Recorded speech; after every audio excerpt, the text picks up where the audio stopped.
国民党的立委马文君涉嫌各做唱水站的涉弊案，国防发现伊带头提案要暂停唱水站3亿的预算。有签名联署的国民党立委表示，因是依法来审查预算。那行政院长陈建仁呼吁朝野应该爱理性讨论、合理监督，做伙支持国防自主。立法院外交国防委员会1礼拜要审查明年度国防部预算。涉嫌战乱各族涉弊案件，国民党立委马文君已经超过1礼拜无公开出来。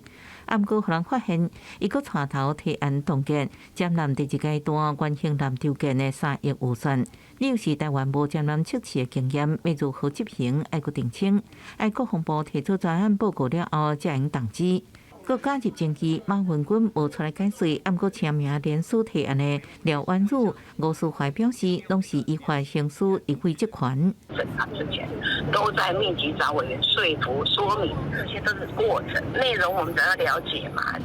非常合理。立法委员监督行政部门，如果我们不做预算审查，那就是失职。吴淑怀当作强调，家己就是因为爱国，搁较爱严格审查国防部预算。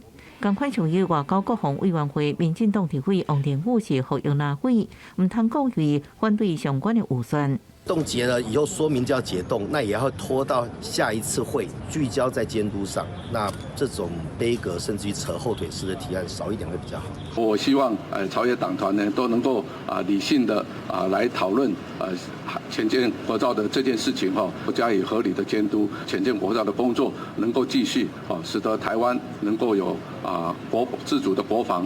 行政长陈建仁也发声朝野理性讨论、合理监督。国防部部长邱国正表示，会针对个人来解读或者是企业，每年立会拢会对预算提出指正。国防部尊重，要责任提出说明，在争取到预算了后，会做好建军备战的工作。记者综合报道。